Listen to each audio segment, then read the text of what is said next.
Ladies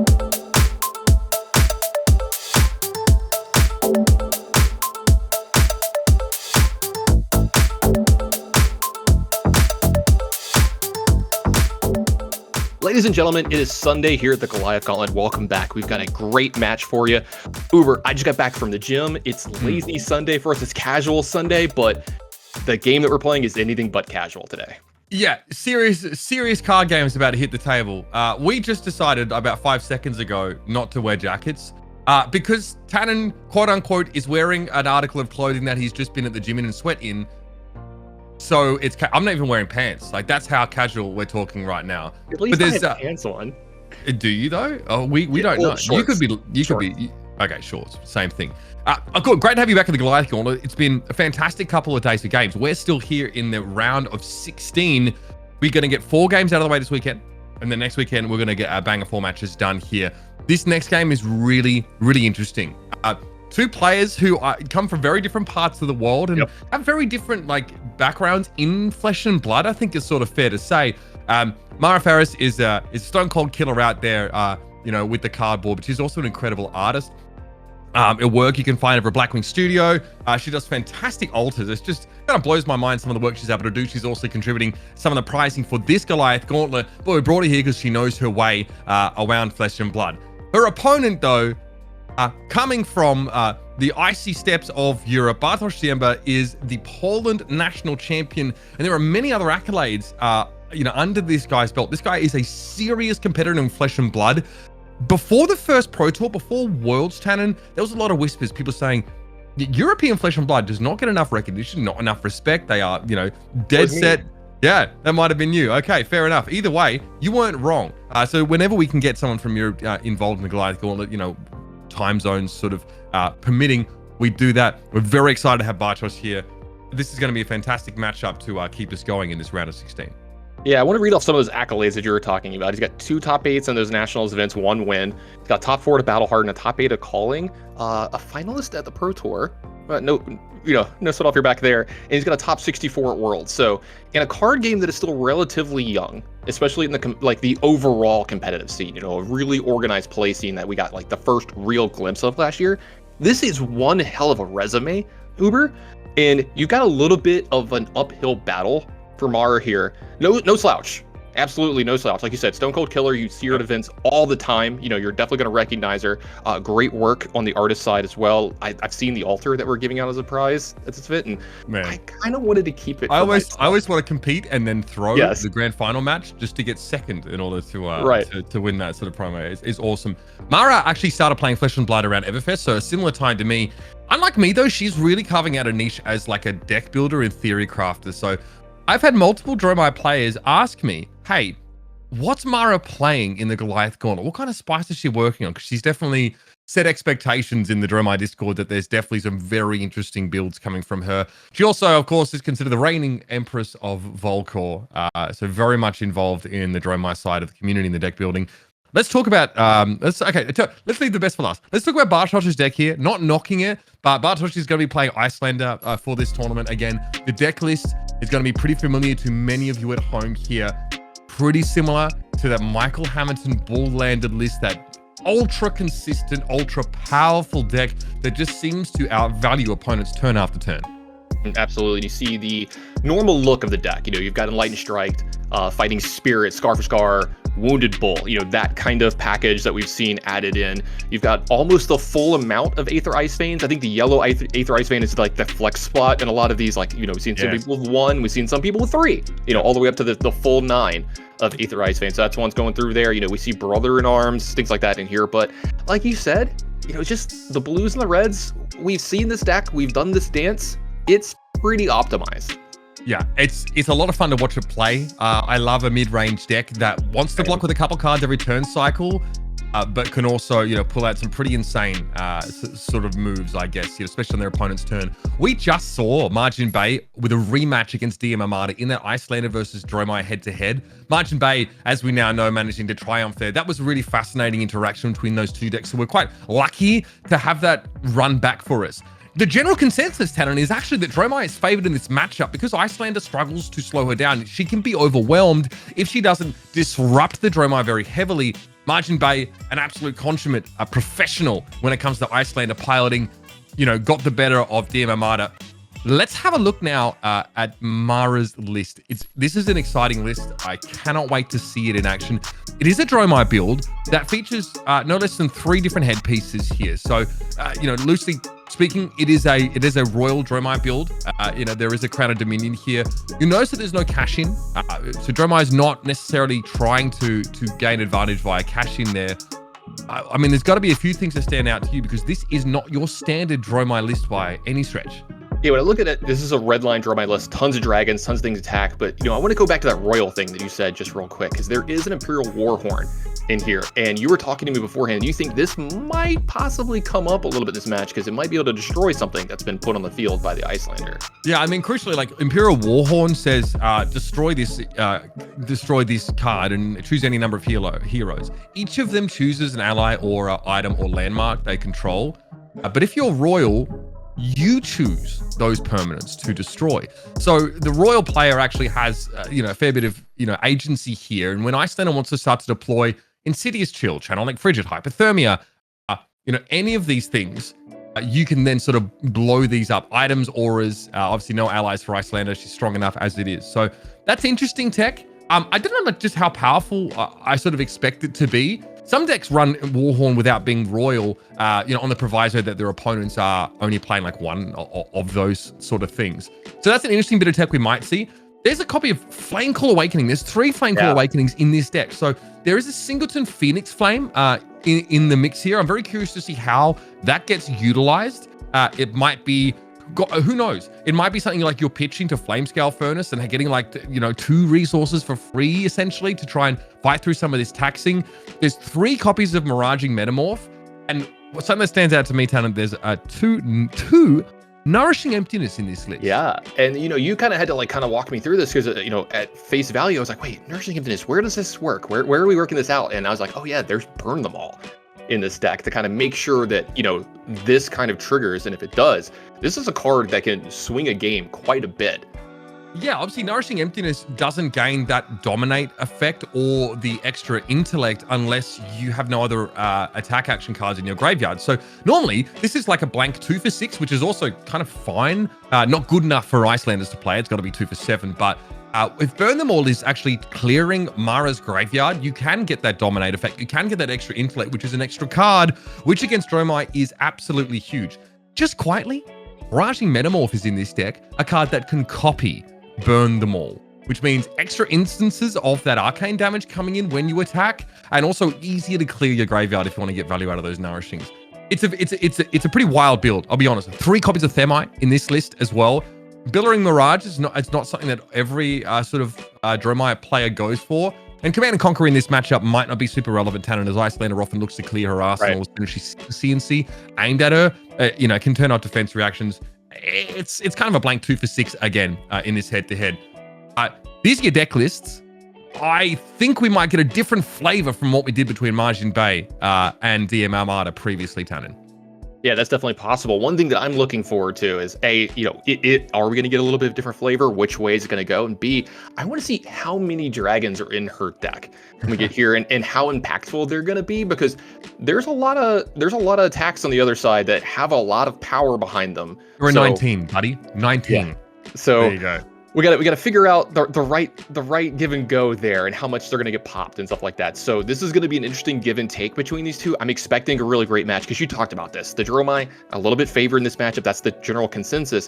The thing I always like to say here is, yeah, that matchup feels that way, but we're playing what I think is the best deck in Flesh and Blood, which is Icelander, with some of the best players in the world. So the matchup's going to be a little bit closer than the general consensus on paper, because that's not where we play it. We play it on the battlefield. I expect this to be like a pretty long one with a lot of back and forth, ladies and gentlemen. It is the current Ice King of Poland going up against the reigning Empress of Volkor. It's Mara Faris on Dromai going up against Bartosz Ziemba on Icelander. Let's get it started. The Goliath Gauntlet is brought to you by FAB Cards, where reality and fantasy meet.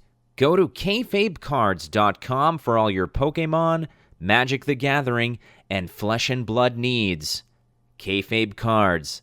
Be who you want to be. Let's talk equipment first of all. No Crown of Dominion here, Tannon. It's Crown of Reflection, much like we saw from DM Armada here. This is that extra Arcane Barrier. Yeah, absolutely. Arcane Barrier 1 going to come in pretty handy here in this matchup. Make sure you don't take any extra damage when you got some stuff floating around. Mara might have an extra red sitting around, something like that. Kind of keep that life total high, because like you said, this is going to be a long slugfest, so every point is going to count. And it looks like Bartosz is going to start our game off, going to tick up that tunic and get something in the arsenal. The most important thing for an Icelander. And then we've got our first attack here from Mara. It looks like this is going to be an attack for 4 from a Ravenous Rabble.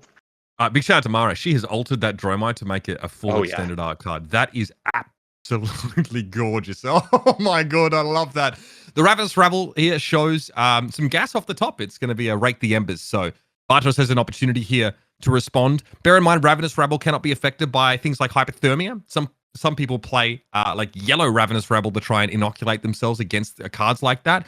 And Bartosz considered a Blizzard from hand there, which is interesting, but instead it's going to be the Polar Blast from Arsenal first. I'm just going to draw a card, going to give a Frostbite over to Mara with her own Frostbite. She's ready for this matchup. A nice little altered Frostbite too, it looks like. It's Blackwing Studios, if I remember right. It's at Blackwing Studios. So if you want to check out some of Mara's work, maybe get your hands on some of this, because like, let's be real, Uber, I want 1 or 2 of these myself. I might have to peruse her wares, if you know what I mean. I can't get over this hero card. Yeah, it just looks so amazing. Looks so good. I'm like a sucker for anything that extends art out collection. to the borders. Yeah, I've seen your collection. I know. Oh, I frequently head to Etsy and get my bling on. All right, so it looks like the Frosting is going to come ahead and block for Bartosz here. Yep. 4 damage being presented by the Ravenous Rabble here. So Bartosz takes 1. Mara knows. I don't know if she saw the Blizzard get flashed there, but if she did, there's definitely more shenanigans from Bartosz. And remember, that Blizzard from hand will still trigger Iceland's hero ability, sort of inflicting an additional Frostbite plus taxing the opponent into paying 2 or not getting go again on that current attack. So decision point here for Mara. I want to point out there's an Iron Rock Gauntlet here in play. Again, just, a concession to some of the large physical attacks that Mara is expecting to suffer from Dromire. I think we've seen Silken Form at times here, like the Quell has been considered to be kind of handy. And then obviously you can just like blow up the Silken Form and get a free Ashwing at times, but it is the Iron Rots here. What is the next choice for Mara? Okay. This is a pitch of the Energy Potion. You'll notice that obviously her equipment zone is mirrored. Yeah, we're going to go ahead and pay through this Frostbite as well. Got some floating resources on both sides of the board here. Maybe a Waning Moon activation possibly for it. And here's one of the cards you were talking about. Let's see how it's going to play out here, Uber. It's the Flame Call Awakening. And we've played a red card here this turn for Mara. So that's going to go ahead and get that one of Phoenix Flame out of the deck. So Bartosz here can afford, he can Blizzard from hand here and sort of Waning Moon and then pocket that last card. He might feel it's appropriate to do that here. Mara hasn't really shown a lot from her hand. In fact, right now she's operating like some kind of pseudo Briar with draconic, cards in the deck here. I think the Phoenix Flame is really fascinating. So I'm curious to see how Mara looks to get used to that. Having the extra card here never hurts. 2 in hand for the time being. Again, remember that 1 Phoenix Flame, pitch it to Flame Scale, goes back into the deck. You can tutor it back out with another Flame Call later. Yeah, absolutely. It looks like still contemplating what we want to do with this Flame Skill. This attack looks like we're going to go ahead and just take this down to 32. Bartosz liking some of the cards in his hands, it looks like. And this is going to be followed up by a Blaze Headlong. This is a wide attack turn for Mara. And this is something you were talking about in the deck. Depending on how many dragons we got in here, there's a lot of red attacks in here. And this can do a really good impression of like a Phi deck at times. Yeah, I like this a lot. Bartosz sort of realized that the Blizzard he would hope to pay would most likely get paid through when Mara's able to tutor up that Phoenix Flame. So a Blaze Headlong, this is fantastic. I mean, this is 11 damage presented here against an Icelander who obviously starts at less life. Bartosz wants to be able to do something. It might be like if it's a 2-card hand here, it could be like a Scar plus that Blizzard. Actually 3, excuse me. The Bartosz has to work with here. So a few options. When you force Icelander, again, to part with 3 cards from her hand, it makes it very hard for her to come back and sort of do anything. So this might just be another block. Again, we mention it often, Icelander's happy to block with 2 cards per turn cycle, generally speaking, unless she's trying to, deploy some big fused attack or actually make use of Go again on the Icelander's turn. Now, there was a Waning Moon activation during all this as well, and Mara was able to... She did have a resource floating here and paid through some Arcane Barrier, so down to 38. Now, this is a block with a lower life total, so that life's going to go up from the Fendel Spring doing here, the Fighting Spirit, and then go down to after the damage comes through from the Blaze Headlong. It looks like that Phoenix Flame, like you were talking about, it's going to go ahead and get activated. I see. So you don't go up on resources here. You're pitching, to generate an Ash. That's the point. It's not actually giving Mara like a resource advantage because there's no red cards in pitch when you activate the Flamescale Furnace. It does generate free Ash. I've seen so many crazy ways that Dromai players are trying to generate free Ash. What about Helios Mitre to generate Ash? Have you ever seen that one? It's ridiculous. Not outside of limited too much. Yeah. But. So if you attack a Dromai on turn 1 and they have a Helios, don't attack them if you go first because they will just like pitch to quell unnecessarily and just like get like 4 Ash on their first turn. It's ridiculous. So Bartosz was holding a Scar. Yeah, I was about to say, really good call there from you, Uber. It was a Scar for Scar from Bartosz. Clean turn from him with only 2 cards left. So he gets the 4 in because Mara takes the full 4, and he's going to go ahead and pocket a card here. So now he's working with that 5-card hand, but more importantly, he's got an arsenal. So we're going to start the turn off with a Billowing Mirage from Mara here. So when this attacks, it's going to be able to transform one of those Ash into an Aether Ashwing. So that's kind of on the stack right now. So if Bartosz wants to do something with arcane damage here, maybe he's thinking about doing it now so there's less arcane barrier in play for him. Again, importantly, another card that has Go again naturally and doesn't quote unquote gain it via other conditions. So hypothermia cannot answer this. Hypothermia says attacks you control cannot gain Go again, but if you already have it, then you're good. So playing around that to some degree, Blizzard would still inflict attacks and have to be paid through. But there it is. Take it. Get a free Aether Ashwing. Pitching here now to Flamescale Furnace. So go up to 2 resources. Obviously a beautiful, beautiful dragon there as well. Up to 2. It looks like it's going to be Billowing Mirage number 2 as well this turn. So this another is nice. Yeah, these are some nice Aether Ashwings as well from Mara. I'm starting to get really worried for Bartosz here. This looks really, really scary because, Uber, can these Aether Ashwings be pretty impactful in this matchup? They can. They're pretty annoying to deal with. Frosting is the only card that like efficiently deals with them, and Bartosz is already blocked with one of those in this matchup. Frosting from Arsenal to attack a dragon before they can actually get resolution of Go again is how you end that Dromai turn. So it's going to be annoying. But again, if Bartosz can like put down like a Channel Lake Frigid, then Mara has to pay 1 every time she wants to attack with these dragons, and that's just not like it's not a value sort of approach for Dromai that they can afford. Blocking with an Enlightened Strike here, which kind of means that Bartosz is priced out of this sort of idea of like taking damage and then just like E-striking for 7 and moving on with his life. He might be thinking of something else here. Here comes that first Aether Ashwing. Yeah, here we go. This is a good impression of Kodachis if you're an old school Flesh and Blood fan. If you liked that kind of play, there's going to be a lot of attacks for 1s. Death by 1,000 cuts, as we. I love ignoring them. I like ignoring Kodachis. I like, as a Dorinthia player, I like ignoring Spider Bites even more because they paid 2 to do 1, and it doesn't affect me at all. The on-hits don't do a thing to Dory, so love that. It looks like Bartosz did ignore one of those to go down to 27 here. A couple cards left over in his hand. He's going to tick that Tunic up to 3. Still got that Arsenal as well here. So let's see. He's probably going to have, we're going to have a play here and then keep that Arsenal for next turn. This looks like it's going to be a Frost Hex given over to Mara. So what this says straight away from Bartosz is that he is conceding that this game will probably go longer. Right. He's spending his turn to deploy a Frost Hex here now. So that's an acknowledgement that the win con might not be as simple as chipping Arcane and trying to wear Mara down. It may just be a matter of trying to go from other directions. The Themi gets deployed here on Mara's turn, and we've discussed this dragon a little bit, Tannon. It is devastating for Wizards. This is one of the most important, if not the most important dragon in this matchup.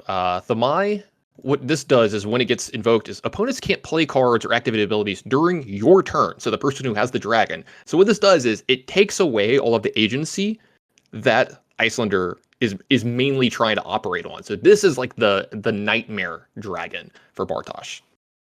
Yeah, Bartosz now, is in a position where Oh, the passing Mirage deployed here with Oh, that action wow. point as well. Love that. Obviously, that means the first illusionist attack loses Phantasm.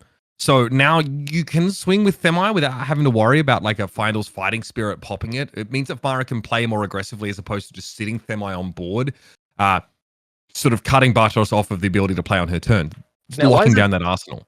why is that something Mara has to worry about? If she were to attack first with the dragon, but it loses Phantasm, like what does that do for her?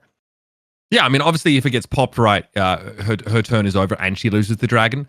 Losing Phantasm now means that Themi can attack and just eat a block, and there's no risk of losing it when she's attacking with it. Bartosz can still opt to like attack it, but he has to do it on his turn. This Scar for Scar might have to go in Themi's direction. Yeah, there's no other choice because Bartosz's weapon cannot target allies. You cannot zap an ally with Waning Moon, so it needs to be like an Ice Bolt from Arsenal, which he can't do on her turn. So Scar for a Scar is the most efficient way to deal with it. Bartosz fortunate that he has his out in hand straight away. And now this does go again. Bartosz does have less life than Mara. Still got some cards left over in his hand here as well as that arsenal. He's got that tunic at 3 as well, so operating at pretty high efficiency here, but falling a little behind on board. Even with that dragon gone, we've still got the Mirage and the Aether Ashwings, but this is a big attack. This is a Wounded Bull, and that's going to be a fully powered one here too as well, Uber. Yeah, so I like this a lot. It's 8 power woundable, of course, and it's going to make it harder for Mara to keep ramping her tempo up. In this case, I think from Mara's perspective, she wants to play that lower game. Like Dromai does want to block. She's quite happy to do that in many cases. She might sort of see this and say, okay, why not? Maybe she throws the Iron Rock Gauntlet here. It wouldn't be terrible. You could eat up a free damage because none of these Icelander attack action cards have on hits. So saving the Iron Rock Gauntlet doesn't really matter. Like you can sort of use it at your own volition here, even like throw Flame Scale in. But she's still above on life. Maybe there's consideration to take damage so that Bartosz is like conditional, like you must be at lower life effects get turned off here. But it looks like she's happy enough just to eat this. And yeah, I wonder if maybe that's what's being thought of here is Mara's like, I want to get my life total as close as possible to yours. This is kind of like when you used to play the Starvo mirrors. You wanted to play around Awaken, so you kept your life totals as close as possible. Maybe she's doing something along that. And did I see Bartosz flash a Blizzard there just to get the card out of his hand? I can't tell if I think he wanted to be gone just to cycle it away. You can't obviously, you don't have the action point to use Coronet Peak, which would have been amazing. He wants to force damage and then, send that Blizzard away, try and sort of draw into something else. Look at this round on me is going to get pitched here. Starting with a blue in hand is always great for Mara. Means she can, function the rest of her hand with just that blue. And this is another dragon that's being brought out by Mara. I hear you clicking. I hear you looking it up. Yep. Got to make sure I get this one exactly right. Yundarai, yeah. And so this one is, if it would be dealt damage, remove an endurance counter from it and prevent 3 of the damage. So this one has got 3 toughness. So this one's can be hard to deal with at times too, and that's gonna be followed up by a Blaze Headlong as well. Yeah, this is. I gotta make sure I get the names exactly right, Uber, because they're all so similar. Yeah, I know, and they are like rather apocryphal sort of names. They're not sort of common names. It basically means you have to hit a Yandere for 6 to get rid of it. What's like the inverse of alliteration? That's what the dragons are. Yeah, I don't know what that is. I think that's just like I gotta look that. I think that's called a consonant salad. Yeah. Sure. There you go. That's. I'm. You know what? I just got back from the gym. You can't be talking about food right now. Sorry. Yeah. I mean, I didn't think salad would get you like that, but sure. I just like food, buddy. So this is the Blaze Headlong comes down first. Now I think like Yandere wouldn't have Phantasm attacking anyway, regardless of the order of things here. So Mara can really sequence this as well as she likes. She needs to play a red card to give her Dragon's Go again, but she did that with deploying Yandere anyway. So Blaze Headlong, 4 damage. Now, you were talking about before the matchup, like what Mara needed to do and why this can be difficult for Bartosz to keep up with. And this feels like she's operating on that Axie Tribal, just tons of pressure every turn. Are these the turns you need to be seeing out of the Dromai deck to really put the Icelander in its place? Yes. You need to put this pressure down. You definitely need to stay like above a fairly safe life total. I think like walking life down with the Icelander is pretty dangerous. She obviously has the mechanism to answer the life deficit pretty comfortably at the start of a game here. So that's sort of something worth bearing in mind. This is Aether Hail. And we'll see. Looks like, that's being targeted at one of the dragons to try and end the turn here. And will inflict a Frostbite. So no go again for Mara, as the dragon cannot gain it if it gets blown up during I guess it's the layer step. It was a Brother in Arms that was pitched there, so that is a blue. So that means there's going to be 2 resources left over here as well to activate that Waning Moon targeting Mara. Mara with 1 card left, I believe, in her hand, and she's got a little bit of resources floating, so she does have what she needs to pay for some Arcane Barrier here if she wants to. There's like there's she's no considering reason. that. There's no reason not to. She might just think about like, is this last card worthwhile arsenaling? Yeah, Does she want to play it or does she want to arsenal it? And that's what she's getting at. And this is when the Icelanders do really well. Is they, if they time their stuff really well, here it can be really problematic. And since this Frostbite is going to stay around because nothing was paid through it, Mara's going to take an extra damage here at the end of turn 2 because of the Frost Hex. Yeah. She's only bringing AB1 into this matchup, is Mara, outside of the Ashwing, which provides obviously 1 AB as well. So, she has the option of sort of chewing through that if she wants to. Bartosz here getting to Coronet Peak on this turn, saying discard a card unless you pay 1. So that'll be a pay 1 as Dust Up goes into the pitch zone. So we're going to go, when we get back over to Mara here, because it looks like this is just going to be an Arsenal and pass from Bartosz here. She's going to have 3 cards in hand plus that Arsenal, so a 4-card hand. Ooh, maybe pitching this Snatch? She's thinking about, man, Bartosz's Tunic has been on 3 for I feel like this entire game. It hasn't really had a spot to use it yet. Yeah, it's like you can make use of it, I suppose, if it's a 2-cost card that comes out of Arsenal and you want a Waning Moon. That's like one of your options there. Sometimes that's the best use of the Spring Tunic. Really, it's been like fairly cheap things from Bartosz's Arsenal, like Aether Hail, or like 1-cost things, right? So that means off the blue, you have enough to pay for the Waning Moon without having to rely on the Spring Tunic counter. So not a huge deal that's still sat there. We're not missing too much value as the Icelander. And here comes Asvali.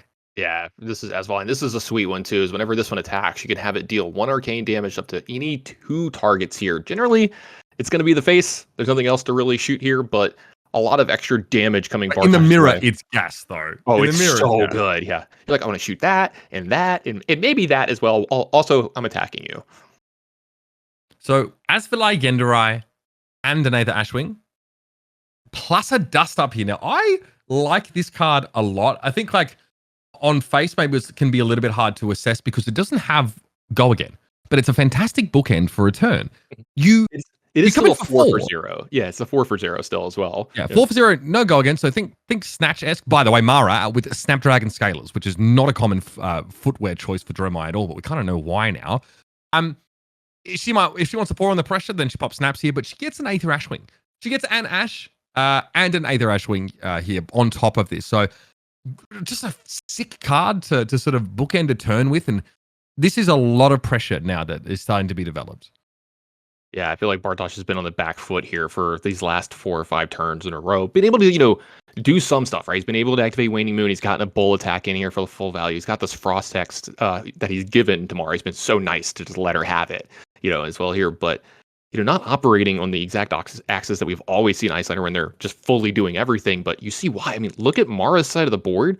She has like twice as many cards as he does in play. You've got multiple dragons. You've got Aether Ash Swings in here. You've got auras. I mean, you've got all kinds of stuff. Yeah. This looks like a UPF game almost. Yeah.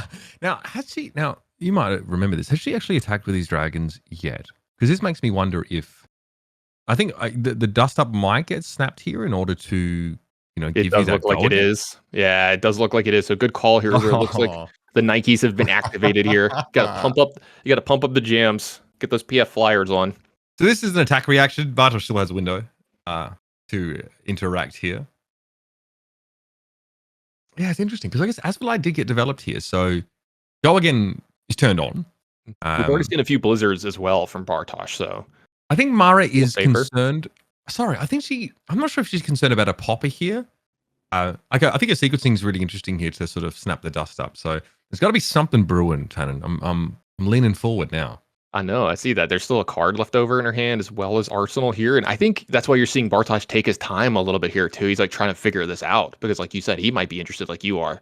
So no, the blowout.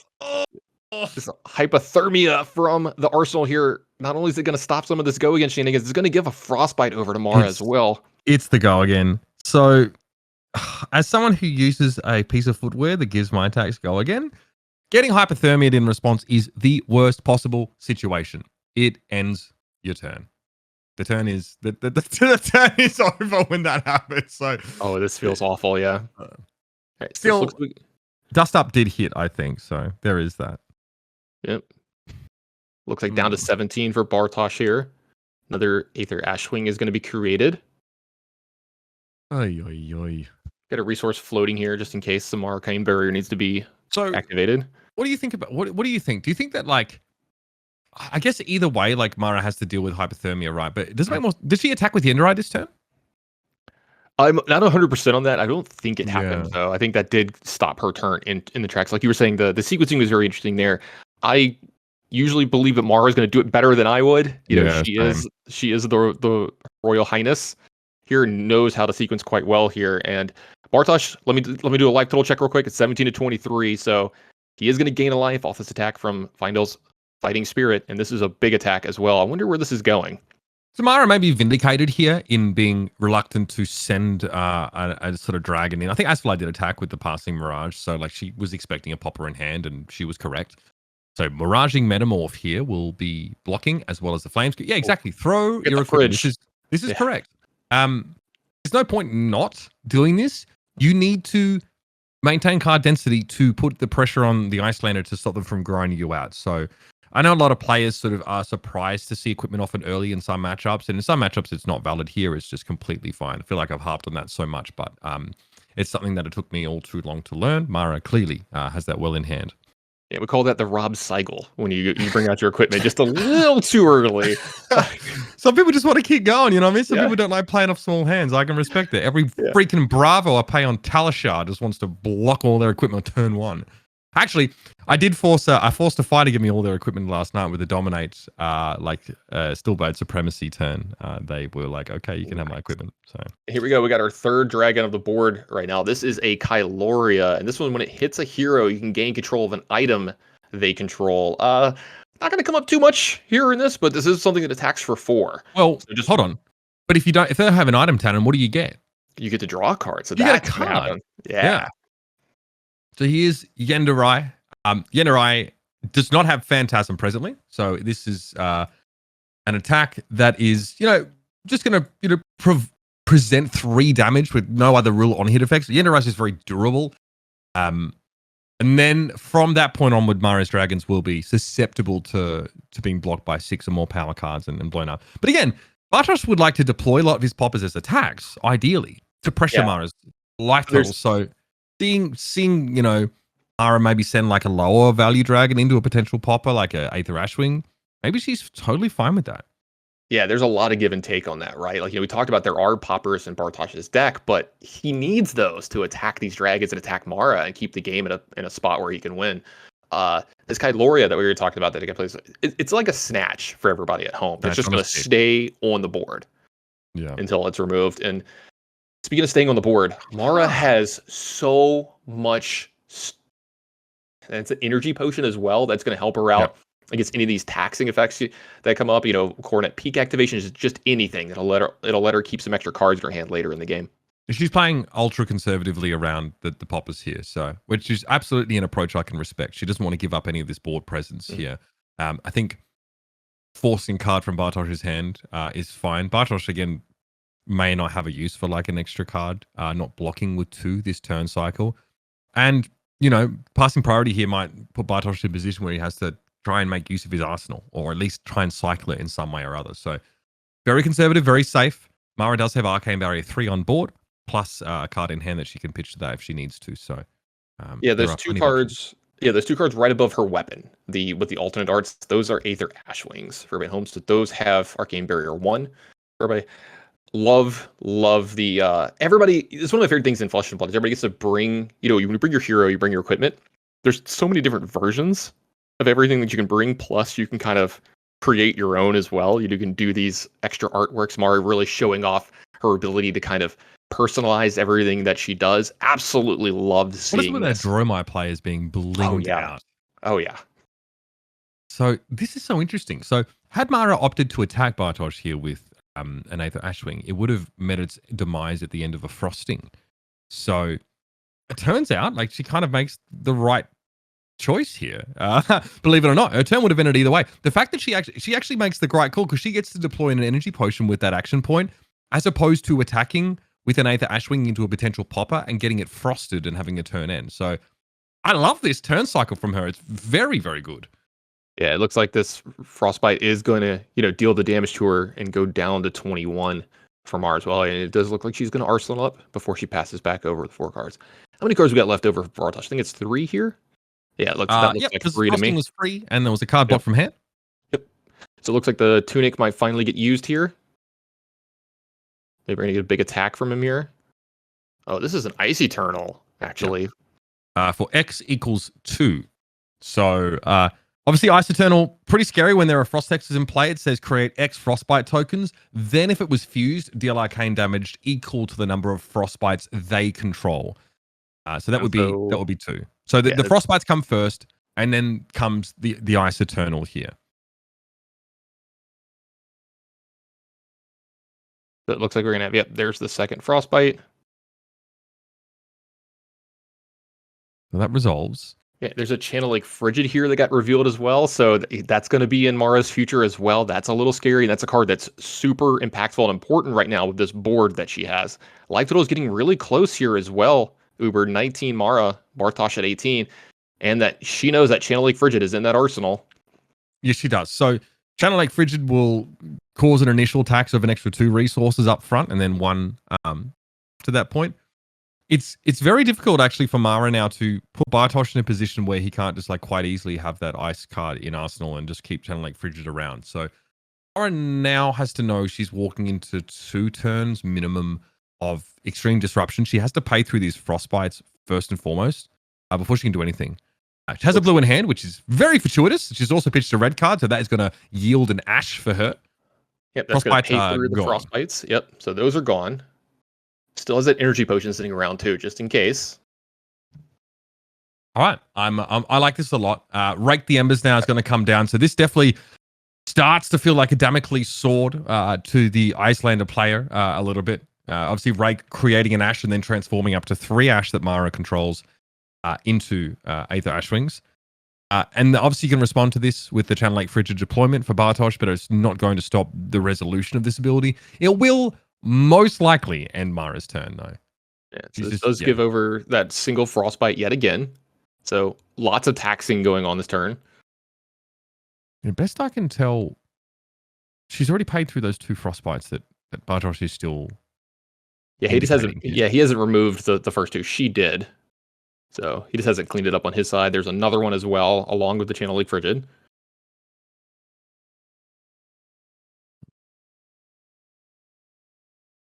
Probably no surprise to Mara to see this CLF. Looks like we're actually. Okay, yeah, so we are resolving the Channel Lake Frigid Frostbite. Yep. Again, these players are playing from halfway around the world with each other right now over webcam. So sometimes, they have to clean some stuff up, make sure everything works out. I think their players have done an amazing job through Goliath Gauntlet 1 and 2 of just making sure everything's as clean and crisp as everything at home, and make sure that we get everything right through all of it as well. So why is this good for Mara? So she will have difficulty now fighting through the Channel Lake Frigid. It'll cost her 1 to attack with each Ashwing. She might deem that to be worth her while, just to try and present something. But she is going to have some slow turns where she at least has a large amount of Arcane Barrier on board. If you have a handful of reds, that doesn't matter so much, but still handy if Bartosz is going to look to use that disruption to hit hard from behind, right? Like to bring out your Winnables or some arcane damage while CLF is in play taxing Mara.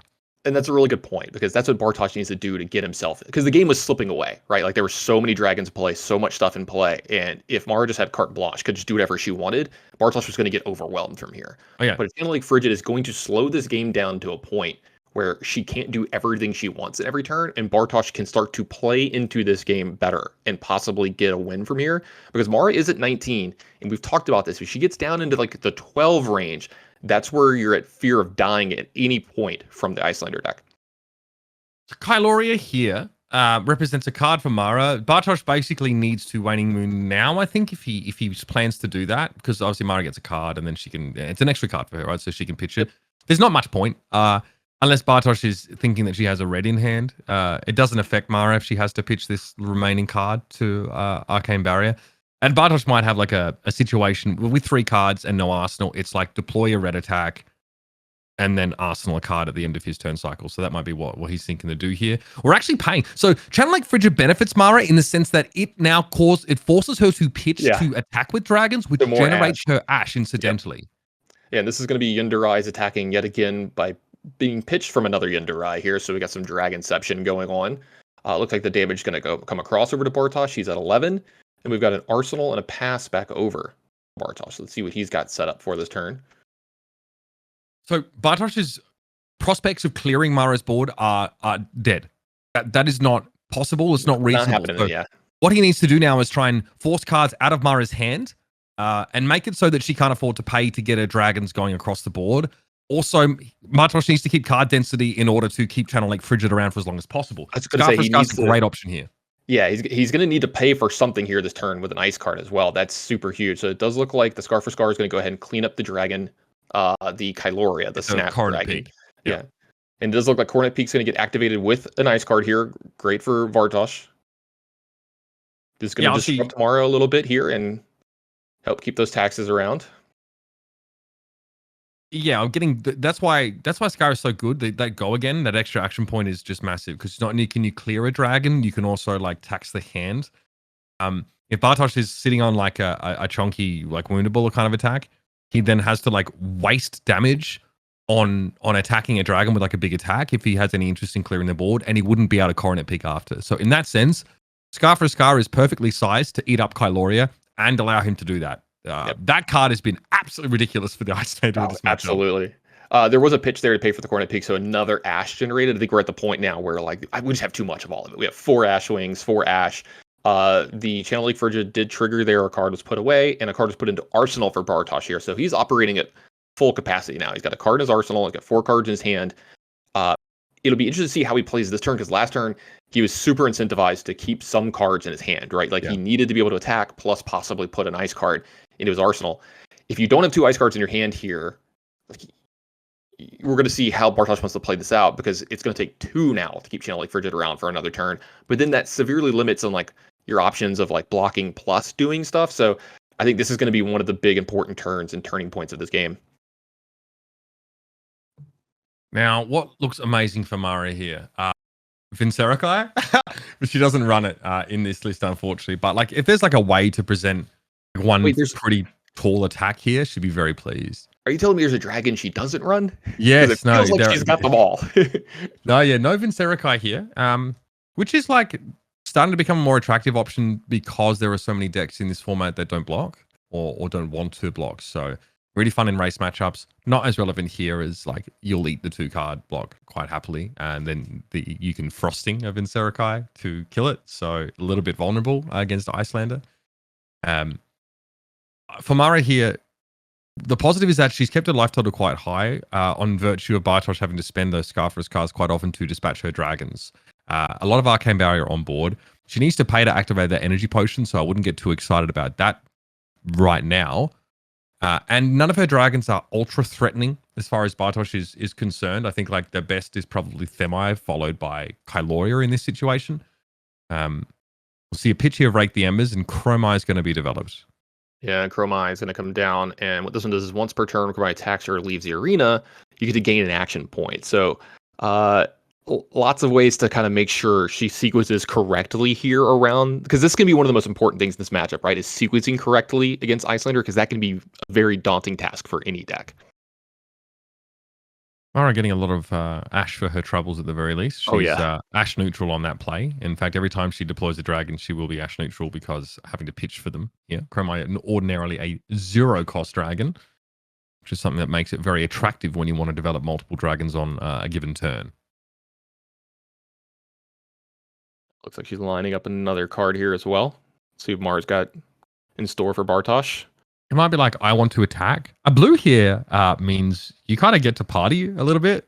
You get to party. I like that. Okay. Yeah. Yeah, blue would be huge. It's a Themai. It doesn't look like it is, though. It's another Themai, though. So that's going to create the Ash and allow for an attack.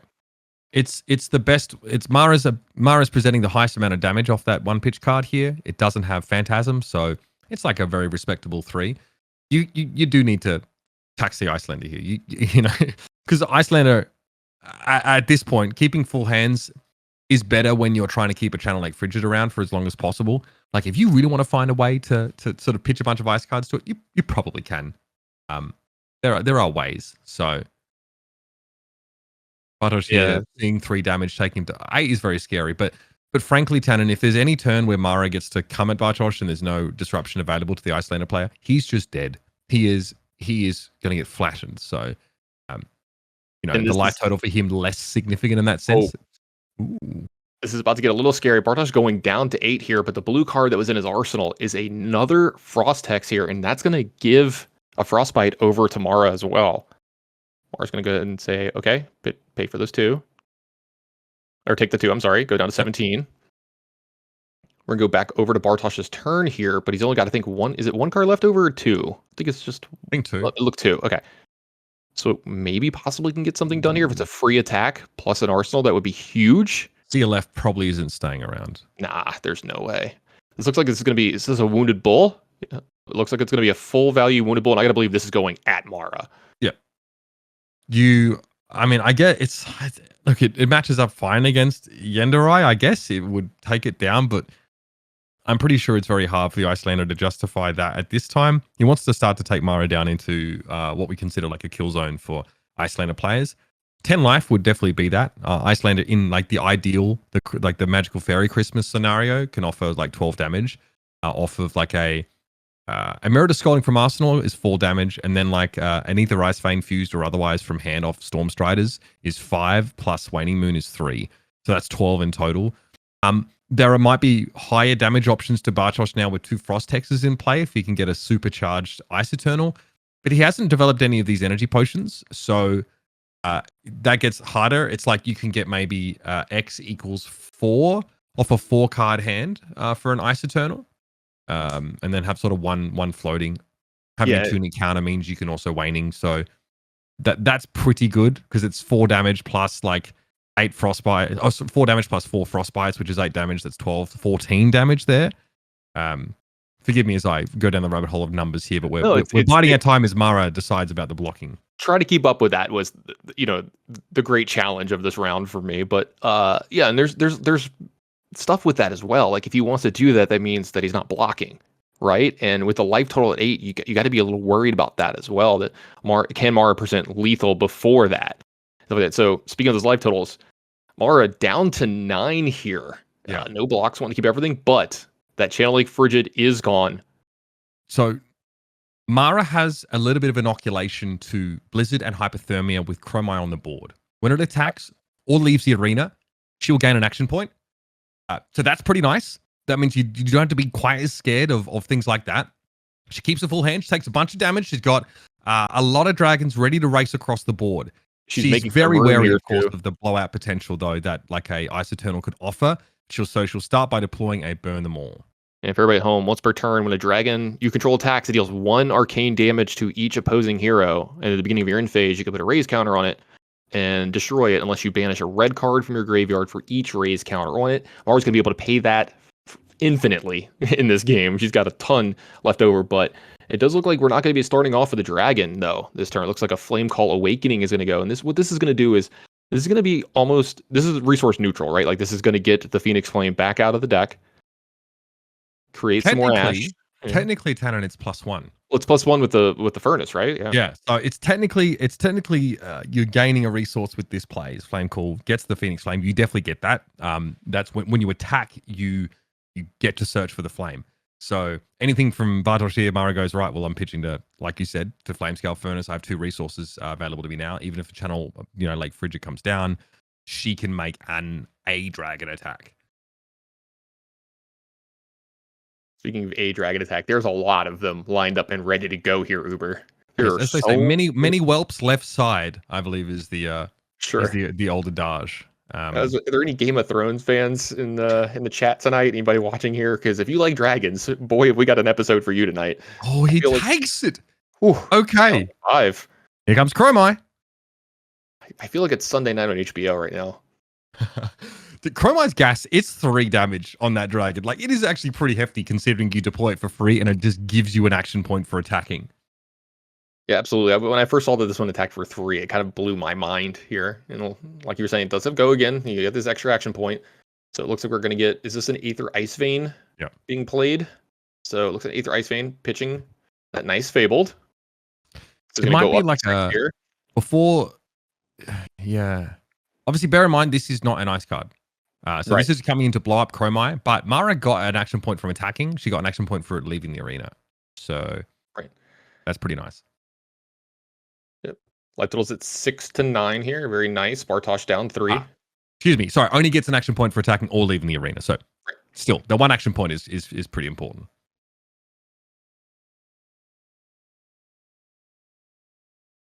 How does Mara want to sequence the rest of this turn? I think she makes the right call. That's the card from Arsenal from Bartosz. I don't think there's any combination unless it's like a very big Ice Eternal that can really mess her up right now. But Bartosz having to pitch and play means that it's 3 cards in hand if I'm not mistaken. Yeah, and he's still got to deal as. Yeah, you still got to deal with this Asval attacking as well. This one does have go again. 3 in hand. No Tunic counter. Yep, arcane damage trigger. Possibly on the stack right now. Maybe Bartosz is thinking about how he wants to respond to this. Let me be clear. Mara has lethal in surplus right now. Oh, yeah. In droves.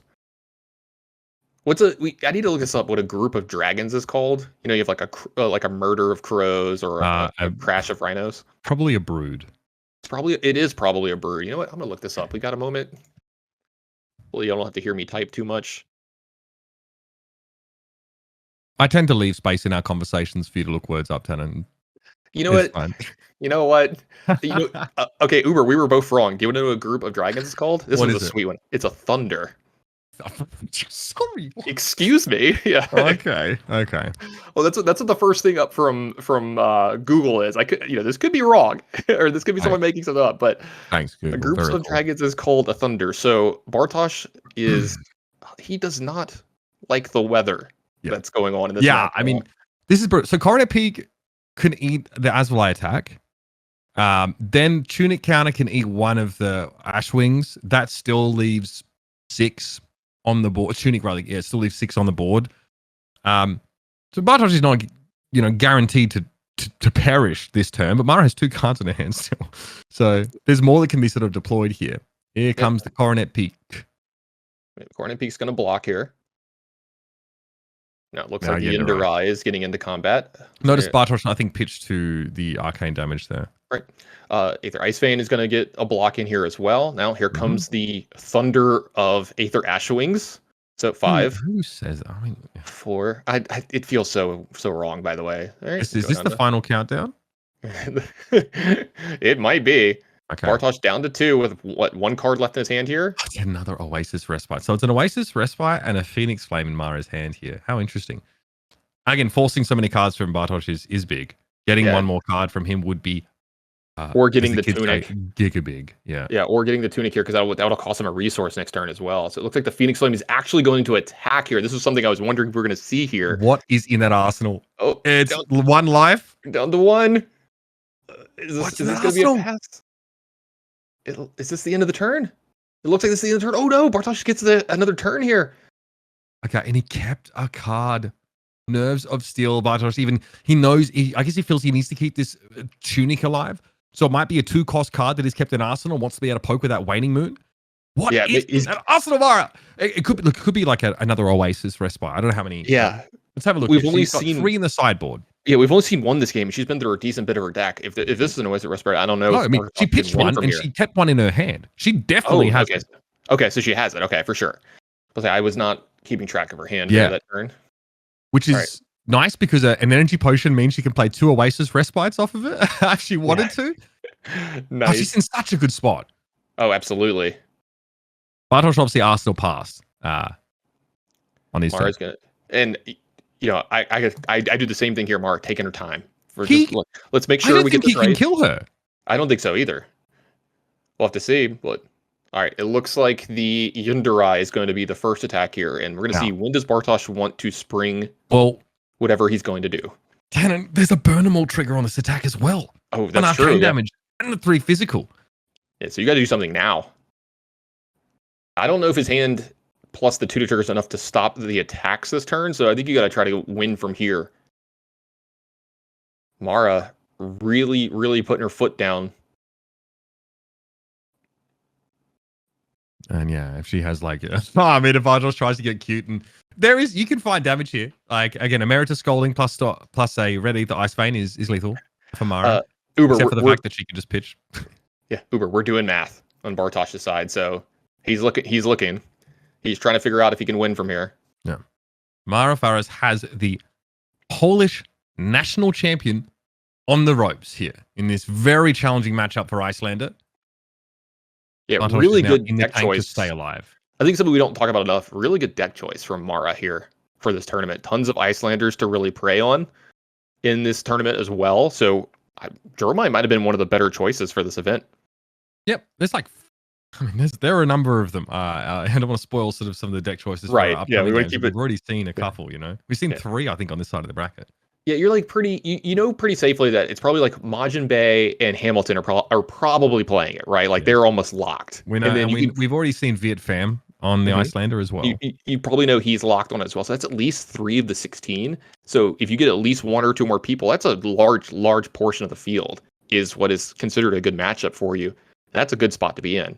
Especially with, the players don't know the bracket ahead of time. Like we make them submit their decks before they see their road to the championship. But if the bracket lines up well for Mara, she could, I don't want to say have a cakewalk, but she could have like an easier road than some to get the championship here.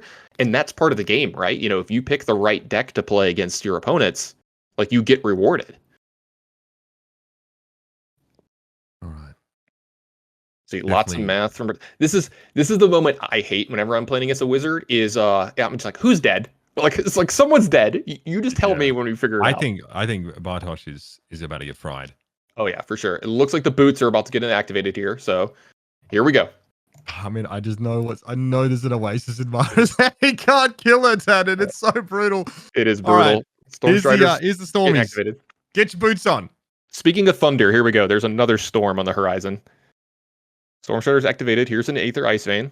Hey, that's a pretty good card. Would be even better if not for what was sat in Mara's hand waiting. So Metacarpus Node here to take Aether Ice Vein to 6 damage. But guess what? Off 1 blue, Mara can eat this pretty happily. Yeah, so he would need the 6 to get through plus a Waning Moon activation this turn. Yep. So it looks like Metacarpus Nodes getting activated, like you said. How does I think Mara? Mara can definitely see the writing on the wall here. With the Tunic counter up, Bartosz can actually maintain an extra card for blocking purposes as well. So, what is the decision here? Wait, was the dragon killed? Is that what just happened? Yeah, I guess. Yeah, it had to be 6. Sorry, excuse me. So Bartosz wasn't going for Mara's throat at all. Actually, he needed 6 damage to get through the endurance counter, but he has to spend his Storm Striders in order to do that. But guess what? It's the turn for Mara. No go again. Love that line. Was not one that we saw. That's the kind of the privilege we have of watching like world-class players go at it with flesh and blood. That's really impressive. Wow, the fact that he's going to get another turn here, I think, is the most impressive part. Yeah, Uber, this is kind of unreal. Metacarpus Node to take your Red Ether Ice Vein up to 6 is just fantastic. And we'll see, is there a line here? Is Bartosz going to get to attack here this turn and then maybe set up an arsenal as well? That would be amazing. Can you imagine like Scar Arsenal would be like... I'd be like, what? I'd be like, man, come on. Mara with a full hand as well, still has that arsenal, which you think is it's here we go. It's going to be an Enlightened Strike. I might have to be E-Strike draw though. Yeah, I think it is E-Strike draw here because you have to arsenal the card. So I wouldn't even look at it until their turn. No, why not? Why look at it? You know, slow roll that. Oh no, Bartosz, don't look! I would slow roll the hell out of myself here. Just to give yourself a surprise. And this is excellent. This is definitely forcing Mara to part with some cardboard now. Yeah, Mara at 9, but wants to keep that life total as high as possible. Looks like we might have a block from hand coming up. We have a snatch. That's a 2 block. Still has some equipment. Maybe I was supposed to say I think maybe the furnace. Yeah. Looks like might get involved here. Bear in mind, Furnace you can't take it with temper. You can't. Yeah, let's say you can't take it with you, Uber. So might as well get some value out of it. So this second block will destroy the Flame Scale Furnace. And Yep, so okay. That blocks 3. Mara down to 7. Card in the arsenal. Bartosz is moving pretty quickly here. I wonder if that's a blue card. I wonder if it's a blue card. Draw? Because there's no Storm Striders, right? So it's just whatever was in Arsenal plus Waning Moon. If there was like an attack action or something that Bartosz can't deploy, like a non-blue, my goodness.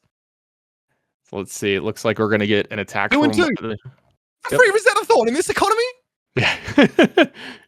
Yep, here comes the Asvali. So that triggers on the stack. So what was the blue? Is this an ice bolt? This is unreal. So this is an ice bolt. Okay. So I'm assuming this is where's this going? Yeah. Like, I think that's what Bartosz wants to do here, like end the turn. And this gives a frostbite as well. I mean, that's something to be talking about. There's 2 frost hexes in play here, Uber. This is unreal. All right, so there goes the dragon. He may have spoke too soon about being able to take care of her board. It is, I mean, Bartosz is he actually going to win this game? So frostbite given to Mara. That's She doesn't have the furnace anymore to pay through this. That is a blowout. I assume here that we've not accounted for the. Wait a minute. Hang on. The burn them all trigger. Does burn them all not resolve if you manage to flatten the dragon in the layer step before it becomes an attack? Because in theory, there would still be the burn them. Okay, so a little bit of complicated ruling, but from what I can tell here and the way that they're playing is that we don't get a ping from burn them all here if that dragon is getting flattened in response. Because there's no arcane barrier here available to Bartosz, so he would have died anyway. Waning Moon. Yeah, figure that one out. So it looks like Waning Moon. Slightly more complex, like ruling there, because obviously there's multiple sort of steps that are involved in sort of attacking. But from what I can see, the players have proceeded under the assumption that burn them all won't go off.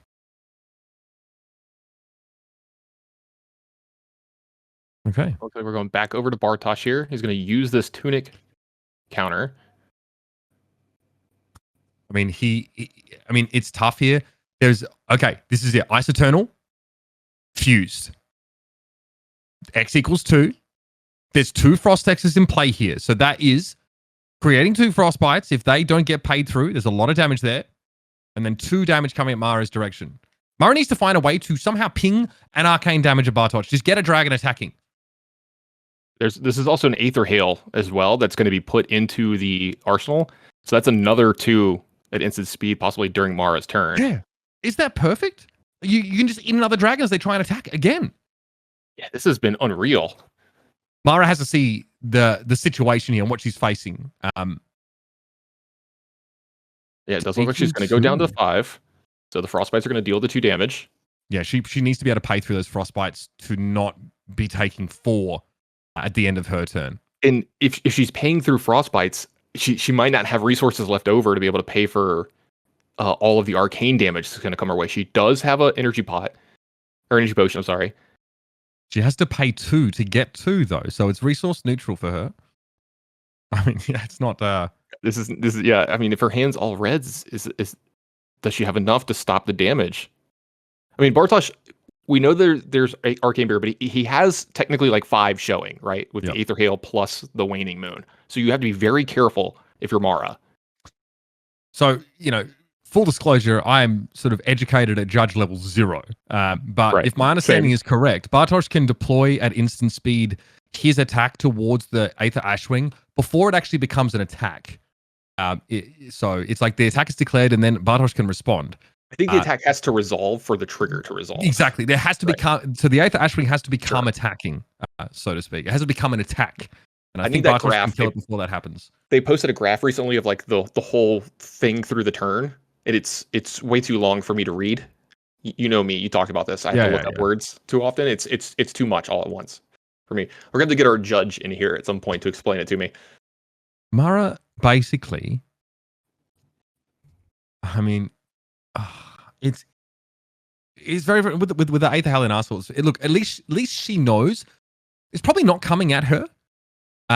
Because I mean, I guess Bartosz can throw the Aether Hail with like a Waning Moon activation and present her with lethal, but she has the ability to pay through it if she has enough resources left in hand after paying through this Frostbite. This is a very complex game state, a very, very tight situation to play out of here.